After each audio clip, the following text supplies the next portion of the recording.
Hey, good, you? Very good. Wow, that's a lot of fun. Yeah, I was gonna say, I'm like, get ready. How you doing? Good, yeah, good. It's really nice talking about Defiance again. Yeah. I feel like it's been a bit of time, so Has it? yeah, it's nice. Now, with all that makeup you have to have on, etc., when you first were expressing yourself acting-wise and physically, I know I was so expressive. It's great. Yeah. Is that where you have to work on? Yeah, at first I felt like it was going to feel like I just had a lot of Botox in my forehead. But it was incredible how much I could move under that prosthetic. And it didn't take long before it just kind of became Marissa. And I really enjoyed that. I really enjoyed kind of morphing into somebody else completely, physically, emotionally, and with the accent and the alien language as well. It kind of really produced something else, and that was exciting. Yeah. Now, Arissa's storyline this season is pretty heavy. Are we going to see that change the core of who she is, or what's that going to do to her? You can't really go through something like that without it kind of really changing you. And I think some of the stuff that we'll sort of see as the season progresses, it just gets harder and harder for her. And I think it really just can only end in one place for her, really, and it's just more kind of darkness. But hopefully they'll be singing Johnny Cash again soon. That's what I'm hoping for. That's my aim. Season 3. So yeah, she's gone on quite a journey. When she came back and kind of lost a little love there that she thought she still had, Yes. waiting for her, how did that affect her? It might be I love the relationship at the moment between the three of us, me, Berlin, and Tommy. Yeah. I think Arissa deserves it, if I'm honest. I shouldn't be saying that, but she expects everything to be there and expects everyone to be there for her no matter what. And I think it's been quite a learning curve to realise that actually they're not always there. But at the same time, bless her, she's not kind of going on a journey for her own, kind of on her own accord. That little girl in the back of the car keeps talking to her, telling her what to do, and she's just responding. So yeah, I think people are going to be quite surprised at how gritty things get for us. Yeah, things get messy. Is there a moment coming up for the rest of the season that you really can't wait for the fans to see? There is actually a scene in episode 11 which sticks out in my mind because it was one of kind of the most intense scenes between Nolan and Arissa, and we didn't get many of those scenes through the season, and so everything kind of built to that moment, and it kind of broke my heart doing it, and his too. It kind of took us days to get over it, but it was a scene that it was necessary for those two, and I felt like it really needed.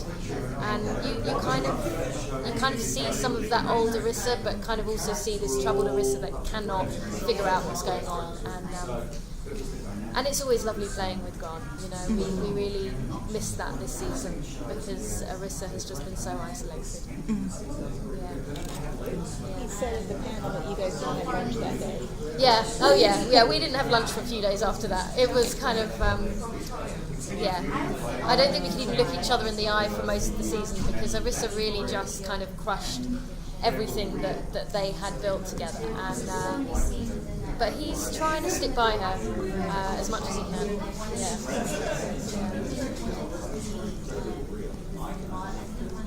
So, what is a new character that you've been able to have some screen time with that in the past you haven't, that will be coming up in the latter half of the season? I think Arissa has some time with Berlin, which is very new for her. Kind of this other female presence in her life that really kind of shapes her world a bit, especially with the dynamic between her and Tommy.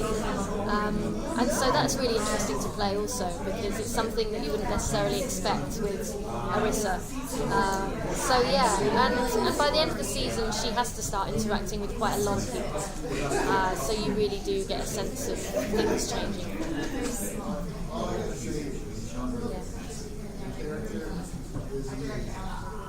What's been the biggest change for you from last season to this season, either from an approach as an actor or just in your mindset going into your show? I think things took a real turn for Arissa in a way that even I didn't kind of expect. And going on to this journey so isolated was really kind of hard for me as an actress as well, because suddenly I didn't have all my friends around me. I was suddenly on set on my own with the green screen, and that got tricky, and it got kind of lonely, and so she dragged me down with her. So it's funny how a character can do that, can really change your world on the set as well.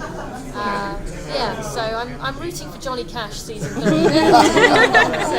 Fingers crossed. Now, have you been a sci-fi fan, or was this kind of your first foray into it? As far as, have you always been a fan of it? Or? Yeah, and without kind of even knowing really, I think I've sort of, like most kids, you grow up with it and you kind of want to be in that world desperately, and so it's a dream to kind of suddenly be allowed to do that and be allowed to play, and I've always kind of, and more really loved the kind of fantasy and sci-fi genres. I love the way you get to kind of just be very creative and liberal, and kind of there's no boundaries, and I think that's what I really like, is that you can take it anywhere. Speaking of no boundaries, now that season 1 is under your belt and you've got season 2 coming, the fans can be rabid. Yes. Has it taken some time to acclimate to that type of fervor that Defiance has caused with fans?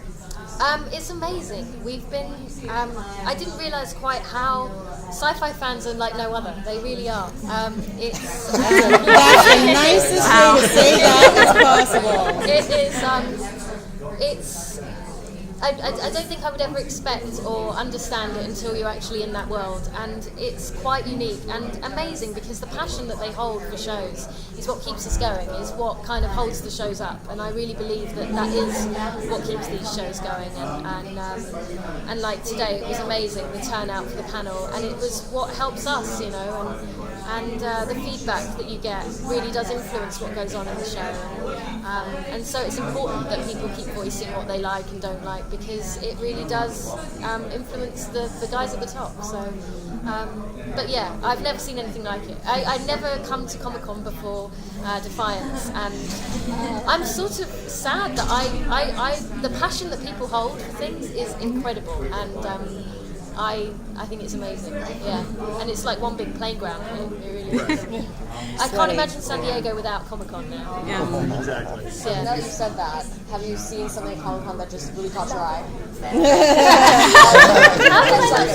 very cool. Thank you. But has there been something where you went, oh my god, I need this now? Like a panel you had to see, or an exhibition floor, booth? Well, there was a Grant Morrison panel today, but it clashed with ours, so I was a bit gutted I didn't get to go to that. I did a panel with Dave McKean yesterday, which was really nice. It was nice just to do something different, and also just kind of experience the convention centre and walk around and kind of, just experience it as a fan myself. There's so many shows out there that I need to catch up on, and so I think it's amazing that something like this has been created. More and more people should come out and experience it. My sugar to keep me going. Just a hint of vodka. Yeah, excellent. Just a hint. What's wrong with you? You're a professional. Come on. Cool. I have, and not so much recently because I was terrible at it. But I love the fact that the video game's running alongside. Like Kevin said earlier, it comes with its trials and tribulations along the way, but that's to be kind of expected with something new. And I love the fact that we're breaking boundaries with it and really experimenting. Between Defiance and Mirror Mask, you've got a lot of genre fans. What are you a fan of? I'm a huge fan of fantasy. I really am. I think Dave McKean triggered something in me that I wasn't maybe as aware of before working with him. His work is something I admire hugely, and it really opened up again the world that you can kind of really cross the boundaries seamlessly between fantasy and reality, and really and sci-fi does that. Sci-fi, that Defiance does it, and it's exciting for me and creative as an actress to be able to kind of go out there and not have a boundary, and it's liberating, and you can tell a story in so many different ways, and I think that's kind of, I love it, and I kind of hope to do more of it. So being at Comic-Con, if you were just coming as a fan, who would you dress up as? Oh, that's a good one. Do you know, I've seen some really good Batman costumes. I'm tempted. I'm really tempted. I'd be kind of scrawny Batman, but maybe we could do a Batman / Orisa kind of vibe. But there's been some incredible costumes. There was a Dark Crystal costume last year that blew my mind. I mean, I'm such a huge fan of Dark Crystal that I think maybe something from that. Yeah, Dark Crystal. That's my choice. Yeah. Big fan. I just remember being sat in front of that. I don't think my mum ever realised how dark it was, and we were like toddlers. And she'd be like, "Watch this," because it was on for hours, and we'd just sit there watching it over and over again. And it was kind of, it blew my mind. And I don't think we're going to get anything like that again because it was so, with all the kind of real life puppets and things that like you can't. Everything's CGI now. On that note, you said that because it's Henson and Henson's amazing. Labyrinth. Oh, yes, yeah, Labyrinth's another one, definitely. I think maybe something maybe created in Neil Gaiman's world, or something cool. Yeah. American Gods coming up. Yeah, he's got some exciting stuff coming out. So yeah, exactly. You know, yeah. That you work with Julie Benz. Are you a Buffy fan or an Angel fan at all? I am, and it's so cool working with her. It really is, and also Dexter. I watched Dexter and loved her in that. And Dexter was such a great series, and yeah, so who wouldn't want to work with her? And she's great. She's really professional on set. Actually, there's a lot to be said about Julie. She always turns up on time. She always knows her lines. She's done a lot of work, but she's always there, kind of. Yeah, we've got a lot to kind of live up to with her. So yeah. Now you mentioned Grant Morrison before. What about Grant Morrison's work? Or do you have anything that stands out for you that you're a fan of? Or just I got into him through a lot of friends of mine and a lot of family. But I got to speak to Grant a couple of years ago, and we were talking about just kind of all sorts, like the world ending. And he's such an interesting guy. He really is. And I think that somebody that has that kind of imagination and can put it into their work is just extraordinary. And being at places like this really opens up the world. I really, I love things like also like Death Note, which is another favourite of mine. And so my mind is just kind of, you can see I'm just kind of geeking out. I love being here. I'm trying to keep it under wraps. But yeah. No, not at Okay, cool. All right. I'll relax. That's what this whole thing's built for. Yeah, definitely. And I didn't really, I wasn't kind of aware of it until Defiance. There were things that I started to like. I've got some very cool friends around me that introduced me to lots of cool stuff. So being here really has just opened the world to me, and I think it will do that more and more, definitely. Very cool. Yeah. Back to the show a little bit. I'm sorry. Oh, damn, really? I know.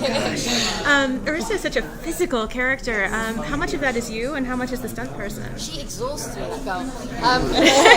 I love the physical stuff. I really do. In fact, it's been quite a challenge because it's like I've never done anything like that. But the stunt team are amazing. I mean, really amazing. They let me do. I fight to do everything, and she'll let me do 90% of it. I have a great stunt double, Shara. I have to give a shout out to Shara because she's incredible, and she really does let me kind of get on with stuff. She'll stand back, and even if I'm not that great, she'll let me do it. And yeah, lots and lots of training. I did some martial arts while I was out there, some knife throwing, even though I had to start off with a tennis ball, which I was most disappointed about. But yeah, they're incredible and really trust us as well. They especially with big fight scenes, we rehearse those as much in advance as we can. And then get to play around on the day, and they just kind of make it as safe as possible. And even though I've almost had a few people's eyes out, but we won't go there. Let's. They're still intact. But yeah, a couple of times I've thrown a knife and literally thrown it, thrown it like Steph, not Orisa.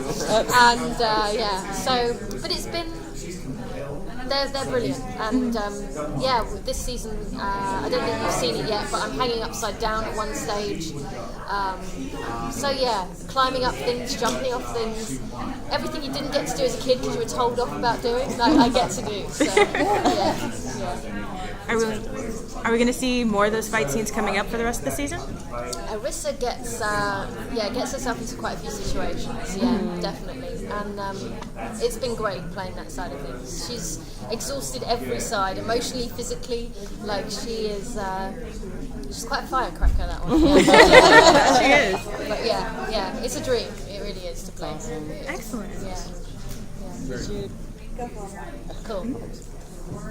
We're all trying to be so polite. Quick. We're trying to be so I'm a few polite. episodes behind. So Oh, okay, I the don't- last one I saw was you were actually singing Johnny Cash. So Oh, okay. Yeah, everything gets a little darker from there. Yeah. Yeah. They tried. They did try. We good? That's it. Okay, everything Right. else is a spoiler, and you can't tell.